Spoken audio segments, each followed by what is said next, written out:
Hello everyone, ওম গণপতি নমঃ। আজকে আর একটা ভিডিও নিয়ে চলে এসেছি তোমাদের সামনে। আজকের ভিডিওটা কিন্তু মূলত শপিং ব্লগ।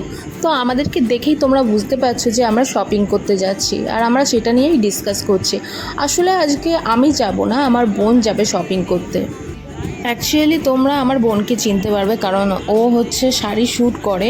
তো ওকে এই অবস্থায় দেখা যায় না, ওকে শাড়িতেই বেশিরভাগ সময় দেখা যায়। তো আমরা যখন ট্রেনে উঠে পড়েছি তখন মানে যা উঠছিল ওর সেটাই লাগবে, ও সেটাই মানে দিতে হবে। ও চাইছিল আমার থেকে, দিদিভাই তুই এটা কিনে দে, একবার বলছিল আপেল কিনে দে, একবার ক্যান্ডি উঠেছিল ক্যান্ডি কিনে দে, পাপড় কিনে দে, মানে যা উঠছে তাই ওর লাগবে।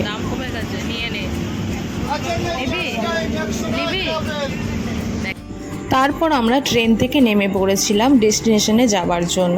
আর এই দেখো বোন রোদে পুড়ে পুড়ে, ও বলছিল আমি কালো হয়ে যাব এত রোদে পুড়ে পুড়ে, আর আমি ওর একটু পিছনে লাগছিলাম। আমরা যখনই দুজনে কোথাও যাই আমরা কিন্তু খুব মজা করতে করতে যাই, আর আমার ওর সাথে মারপিটও লেগে যায় রাস্তায় মাঝে মাঝে। আর এই স্টেশনটা দেখে বলো তোমরা কেউ চিনতে পারছো কিনা। আমার ভিডিও করা দেখে কিন্তু ও প্রচণ্ড রেগে যাচ্ছিলো, আর ও যখন ভিডিও করে তখন কিন্তু আমাকেই শ্যুট করে দিতে হয় সবগুলো। দেন তারপর স্টেশন থেকে বেরিয়ে দেখছি পুজোর শপিং সবার অলরেডি শুরু হয়ে গেছে। মানে বুঝতে পারছো তো সামনেই দুর্গাপুজো, সবাই খুব এক্সাইটেড। তো এখানে দেখছিলাম মানে এত বৃষ্টির মধ্যেও বেশ ভালোই লোকজন আছে। তারপর আমরা চলে গেছিলাম পাইকারি মার্কেটে। বোন কিছু কসমেটিক্স কিনবে বলে সেখানে চলে গেছিলো। আর হ্যাঁ, এই পাইকারি মার্কেটে কিন্তু কসমেটিক্স বলো, ব্যাগ বলো বা অ্যাক্সেসরিজ বলো, সব কিছুই কিন্তু মানে পাইকারি রেটে তোমরা পেয়ে যাবে। তো এই দোকানের আন্টিটা আমার বোনকে জিজ্ঞেস করছিল তুমি শাড়ির লাইভ করো না? বোন বলল হ্যাঁ। দেখেছো তো, এটা হচ্ছে সেলিব্রিটি মানুষের পরিচয়।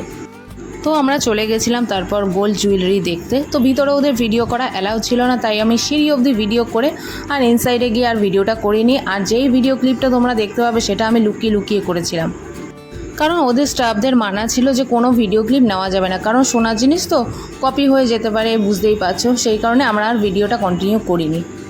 তারপর আমরা সেখান থেকে বেরিয়ে গেছি, কিন্তু বেরিয়ে গিয়ে প্রচণ্ড খিদে পেয়ে গেছিলো আর আমরা খাবারের দোকান একটাও খুঁজে পাচ্ছি না।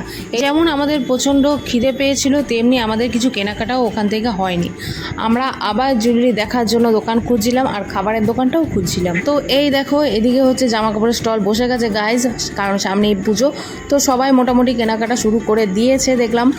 আর আমরা যে উদ্দেশ্যে ঘুরছি সেটা কিন্তু এখনও পাচ্ছি না, এখনও খুঁজেই পাচ্ছি না। আমরা অনেকক্ষণ ধরে হাঁটাহাঁটি করেছি, তাও খুঁজে পাচ্ছি না। দেন আলটিমেটলি কিন্তু আমরা খুঁজে পেয়েছি, আর তোমাদেরকে গোল্ডের কালেকশন জাস্ট শর্ট একটা ভিডিও নিয়ে দেখিয়ে দিচ্ছি। তো এখন আমি ভাবছি যে রিভিলটা করেই দিই, কারণ আমরা গেছিলাম রানাঘাটে, আর রানাঘাটে হচ্ছে গোল্ড কালেকশন মানে সোনার আঁতুড়ঘর বলতে পারো, যে অনেক প্রচুর জুয়েলারির দোকান আর তেমনি সোনার দোকান। তোমাদেরকে স্টকটা জাস্ট দেখাচ্ছি, তোমরা হোলসেল এখান থেকে কিনে আবার মানে যারা বিজনেস করতে চাইছো তারা বিজনেসও করতে পারো। তারপর সেখান থেকে বেরিয়ে প্রচণ্ড খিদে পেয়ে গেছিলো, তাই আমার ব্যাগে ছিল একটা ফ্রুটি। তো ফ্রুটিটা খেতে খেতে আমি ভিডিওটা শ্যুট করছিলাম, আর বোন বলছিল আমাকে আধেক খেলাম, মানে আমি জীবনে ফ্রুটি খাইনি, মানে বুঝতে পারছো। তারপর আমরা বসে বসে ডিসাইড করলাম আমরা চলে যাব শ্রীলেদার্সে, আর ওখানে কি কি কালেকশন আছে সেটাও তোমাদেরকে দেখাবো। যথারীতি আমরা চলে এসেছি শ্রীলেদার্সে, এবার ভেতরে ঢোকার পালা, লেটস গো। জুতো কেনার যে এত মানুষের ক্রেজ আমি এই প্রথম দেখলাম, কারণ আমি অন্য কোথাও থেকে জুতো নেই না। যেহেতু আমার বাবার জুতোর দোকান আছে, আমি বাবার দোকান থেকেই জুতো নিই। শুধু বোন দেখবে বলে আমি বোনের সাথে গেছিলাম। তো সেখানে গিয়ে দেখলাম এরকম প্রচণ্ড ভিড়, মানে লোকে কিনছেও, মানে লোকে মনে হয় জামার আগে জুতোই আগে কেনে। আর এই দেখো বোন এদিকে দেখছে হিল, আর আমার কিন্তু চোখ যায় সবসময় সিম্পল সোবার কালেকশানগুলোর দিকে। দেন এদিক ওদিক ঘাটাঘাটি করতে করতে বোনের তো আলটিমেটলি কিছু পছন্দ হলোই না। তারপর সেখান থেকে বেরিয়ে আমরা চলে গেলাম ব্যাগের কালেকশান দেখতে। এখানে ব্যাগের কালেকশান মোটামুটি ভালোই ছিল।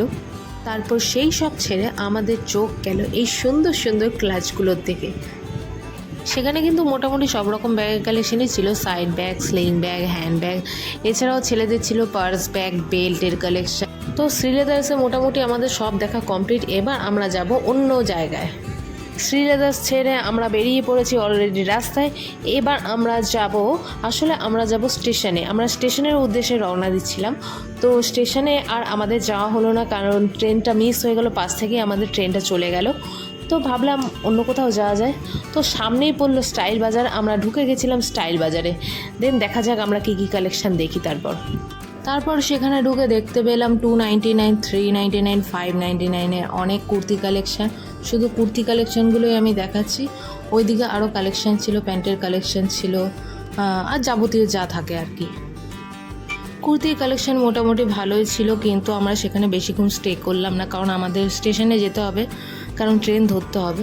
তারপর স্টেশনে এসে আমরা নিয়ে নিয়েছিলাম মাটন কাটলেট, তবে মাটন কাটলেটের টেস্টটা একদম বেকার ছিল। ভিডিওটা এই অবধি, দেখা হচ্ছে পরবর্তী ভিডিওতে, টাটা।